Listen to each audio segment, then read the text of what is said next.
What's up, XDefiant fans? It is Preach as always.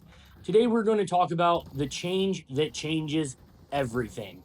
XDefiant is making one small change to the game that I am really hoping will have a major impact on every single match that I load into. And when I tell you what that change is, I think you may wonder how it could have this big of an impact. So that is what I'm going to discuss with you today. But before we start talking about all of these changes, you can make a big change in my life by smashing that thumbs up button, subscribing if you're new here, and turning those bell notifications on if you want to know every time I post a new video. So, what is this change that I think is going to change everything? Team Deathmatch. This is Thursday, June 20th at the time of recording this video. Tomorrow on Friday, June 21st at 1 p.m. Eastern Time, XDefiant will be adding Team Deathmatch to the available game modes to choose from. Team Deathmatch has been the most highly requested mode to be added into XDefiant, followed closely by Search and Destroy or a single life mode, which is also coming soon under the name Bomb. If you are a Call of Duty fan, whether from the old school days like myself or the new age Call of Duty games, Team Deathmatch has been a long staple of the game and is arguably the most played and most popular mode you could ask for in an arena-style first-person shooter like XDefiant is. I think the trend will continue here, and that as the developers watch the analytics of their game, Team Deathmatch will become the most played mode on XDefiant. And the addition of this one simple mode is going to make the entire game better for everyone, including the people that don't even play Team Deathmatch themselves.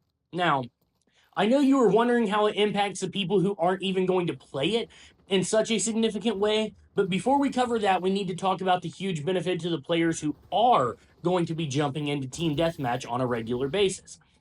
I'm going to list these benefits in order of importance before we dive into more detailed explanations, so let's start with the top three.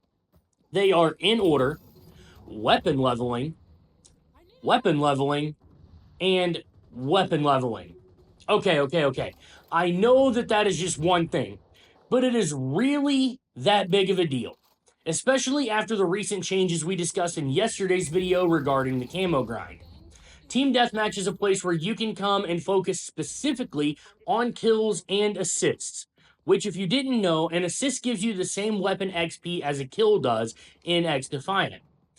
I don't want to spend a lot of time talking about the camo grind because I covered that enough yesterday, and to be 100% honest with you, I care more about it for the community than I do for myself, because I don't know that I ever planned on using shotguns anyway, so I was never going to be a camo completionist unless I just got absolutely bored out of my mind and needed something to do. But regardless of my personal preference, there are thousands of people out there that do want to complete mastery camos on every weapon, and Team Deathmatch gives them a place to work on those guns without having to worry about playing some objective that they really just couldn't possibly care any less about. Which now leads me into how Team Deathmatch is going to positively impact every person who chooses not to play Team Deathmatch and continues playing the objective-based modes. Not every player who plays for kills alone will head over to Team Deathmatch, because sometimes playing around an objective is the easiest way to farm kills. But I do believe there will be a lot less players in your game who are ignoring the objective now, because a good majority of those players who never cared 1 ounce about objective are the players who have been begging for Team Deathmatch all along. Now, do I think this will help you win more games in the objective modes? No. No, I do not. And that is because at the same time that your team has more objective-minded players now, so will the enemy team. So your win-loss ratio probably will not be impacted that heavily. What this will do, though, is make your games feel more organic and less frustrating. I think there will be less times that you are capturing a point by yourself, looking around wondering how you're supposed to hold this point against 3 to 4 enemies that are pushing you while all of your teammates are hunting kills on the outskirts of the map. Again, don't get me wrong, there will still be players who are only going for kills. There will just be less of them.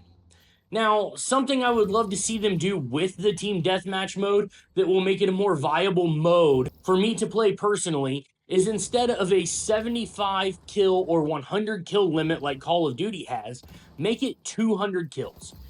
I would love these games to last longer and have more opportunities for kills.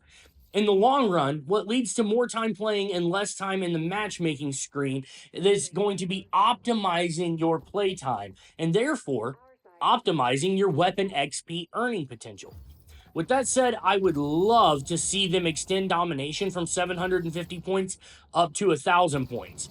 Every other mode feels like it is at a good balanced length, but domination goes by really fast, and a lower kill team deathmatch will also go by really fast.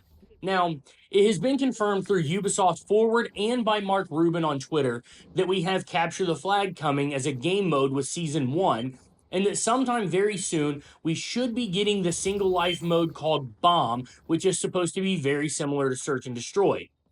I'm excited about both of these modes coming, but especially the bomb mode, because the non-respawn game modes have a huge audience that may be spending less time on XDefiant and more time on Call of Duty because XDefiant didn't have their preferred game mode.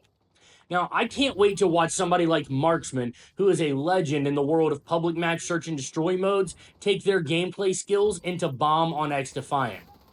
I want to know from you guys in the comments below if you were going to try out Team Deathmatch, if you were excited about it, or if you just don't care at all.